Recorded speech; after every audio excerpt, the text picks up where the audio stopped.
फरमाते हैं कि मैं ना मजदूर लेने गया, बगदाद के चौक में मजदूर बैठे होते थे, तो मेरी उन मजदूरों में से ना एक नौजवान बच्चे पे नजर पड़ी। बड़ा कमजोर सा वजूद था, लेकिन चेहरे पर इबादत का निशान था। माथा बताता था कि नमाज का बड़ा ख्याल रखता है। मैं उसके करीब गया। चेहरे भी बड़ा कुछ बताते हैं ना, चेहरों में भी बड़ी रानाई होती है। फरमाते हैं मैं करीब गया, मैंने उसको कहा बेटे मजदूरी करोगे? तो कहने लगा मजदूरों में बैठा हूँ तो हुजूर मजदूरी के लिए ही तो बैठा हूँ। तो मैंने कहा कि चलो फिर। कहने लगा नहीं मेरी कुछ शर्तें। मैंने कहा बताओ। कहने लगा पहली शर्त यह है कि लोग 4 दिनार दिहाड़ी लेते हैं, मैं 3 दिनार लूँगा। मैंने कहा यार भाई तो बड़ी बेहतरीन है, बाकी भी इस तरह की रख ले। उसने कहा हुजूर दूसरी शर्त यह है कि मैं आपकी मुकम्मल बात मानूंगा, लेकिन जब अजान हो जाएगी फिर आपकी नहीं सुनूंगा। तीसरी बात उसने ये की कि हुजूर मैं आपके घर में काम करूंगा पर आपके किसी सवाल का जवाब नहीं दूंगा। कहते मैंने कहा यार तू बड़ा अजीब है, शर्तें तो मालिकों की होती हैं। कहने लगा जी बहरहाल मैं शर्तें लगा के जाता हूँ। फरमाते मैं उसे घर ले आया, काम मैंने उसको बताया, तो जो काम मजदूर सारे दिन में करता है ना उसने 2 घंटे में ही कर दिया। हमारे मजदूर सिगरेट पीने में भी तो आधा घंटा लगाते हैं, वो चाय पीने जाएं तो पौना घंटा वहां। उनको भी तो दयानतदारी करनी चाहिए कि नहीं करनी चाहिए? ने मुआहदा किया है ना जी, तो पूरा उतरना चाहिए ना। कहते 2 घंटे में। अब काम जब बंदा शुरू कराता है तो काम और निकल आता है। कहते काम मैंने उसको और बता दिया, वो करने लगा। उसने मिट्टी निकाल के रखी थी बाहर रास्ते में, तो अजान हो गई जोर की। उसने वहीं कुदाल छोड़ी कही और चलने लगा। तो मेरा बेटा कहने लगा इसको जरा बराबर कर दो। कहने लगे चुप कर जा, तेरे बाप से बात हुई थी, जब अजान होती है तो मैं किसी और की नहीं सुनता, सिर्फ अल्लाह रसूल की सुनता हूँ। कहते मस्जिद चला गया, नमाज पढ़ के आया तो दोपहर का वक्त था। मेरी बीबी कहने लगी इसको को खाना खा ले। कहते हमने कहा खाना खा लो, तो कहने लगा मैंने रोज़ा रखा हुआ, रमज़ान भी नहीं था, नफली रोज़ा रखा हुआ।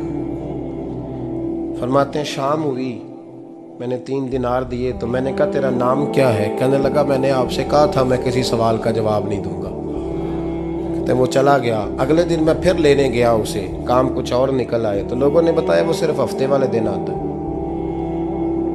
मैंने कहा क्यों? कहने लगे जी वो कहता है मेरा हफ्ते का खर्चा 3 दिनार है, जब 3 दिनार कमा लेता हूँ तो बाकी सारा टाइम अल्लाह रसूल की जिक्र में गुजार दिया करता हूँ। फरमाते हैं अजीब। अगले हफ्ते मैं फिर लेने गया, मैंने पूरा हफ्ता इंतजार किया कि काम उसी से कराना है। मैं जब गया तो मैंने कहा चलो। कहने लगा मेरी शर्तें याद है ना? और मैंने कहा याद है भाई साथ चल। फरमाते हैं काम कराया, 2-3 हफ्ते वो आता रहा। एक हफ्ते में गया तो लोगों ने कहा हुजूर आज नहीं आया। क्यों? कहने लगे बीमार हो गए। कहाँ घर है? कहने लगे बगदाद के कब्रिस्तान के पीछे जो कच्ची आबादी है उसमें रहता है। फरमाते मैं गया, दरवाजे पे दस्तक दी तो कहने लगा हुजूर आप हैं? दरवाज़ा खोला है, आ जाइए।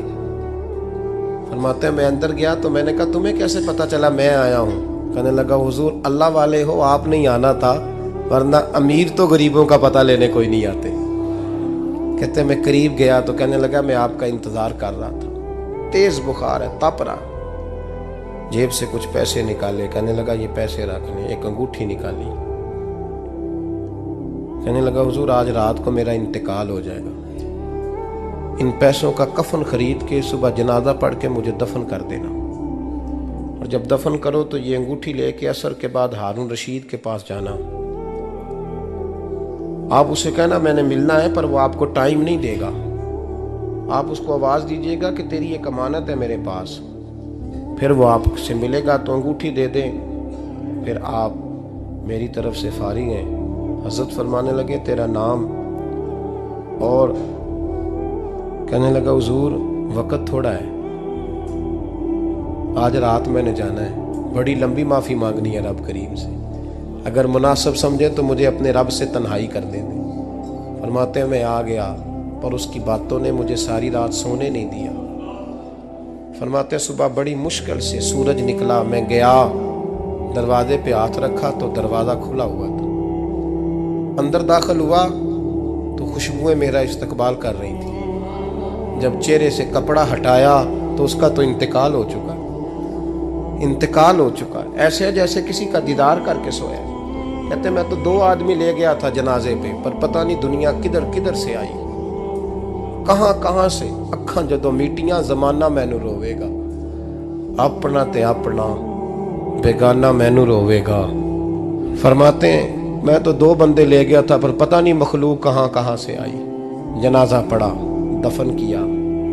हारून रशीद के पास में असर के बाद गया, मैंने बुलाना चाहा पर बादशाह था, मेरी तरफ देखा ही नहीं। मैंने उसको कहा तेरी एक अमानत मेरे पास है। फरमाते हैं वो मुझे कोने पे ले गया, क्या बात है, कमरे में बुलाया, मैंने अंगूठी दी। हारून रशीद तो चीखे मारने लगा, कहने लगा अंगूठी वाला कहाँ है। मैंने कहा वो तो इंतकाल कर गया। कहने लगा मुझे कब्र पे ले चल। कहते मैं कब्र पे लाया तो वो लेट गया, तड़प के रोने लगा। मैंने कहा मेरा कलेजा फट जाएगा, ना उसने कुछ बताया ना तूने बताया, ये कौन था। तो हारून रशीद कहने लगा ये मेरा बेटा था। मैंने कहा तेरा बेटा और मजदूर। कहने लगा हुजूर ये हजरत दाऊद ताई के पास बैठा करता था, उनका मुरीद था, मुझे रोज कहता था अब्बा तूने बड़ी दुनिया इकट्ठी कर ली है, मरते वक्त तुझसे टांगे समेटी नहीं जाएंगी, इतना हिसाब नहीं तू दे सकेगा। मैं इसको समझा देता, इसकी अम्मा समझा देती। ये रोज हमें कहता छोड़ दो, आ जाओ अल्लाह रसूल की बारगाह में झुक जाएं। हम समझ। एक दिन ये चला गया, कहने लगा फिर तुम्हारा रास्ता और है और मेरा रास्ता और है। ये सोने की अंगूठी गलती से इसके पास रह गई, गलती से हीरे की अंगूठी चली गई। कहने लगा देखो मेरे बेटे ने आज वो भी वापस कर दी है। फिर तड़प के कहने लगा हारून रशीद था तो ये मेरा बेटा, पर मेरा मुर्शद निकला, मेरा पीर निकला। भाई जिंदगी तो बड़ी थोड़ी है ना। बाबा साहब ने कहा था उठ फरीदा सुत्या, और दाढ़ी आ गया पूर, अग्गा नेड़े आ गया, पिछा रह गया दूर। उठ फरीदा सुत्या खलकत वेखन जा, मते कोई मिल जाई बख्शिया ते तू ही बख्शिया जा। उठ फरीदा सुत्या झाड़ू दे मसीत, तू सुते रब जागदा, तेरी डाडे नाल परीत। मेरा रब हमें भी अपनी बारगाह में कबूल फरमा।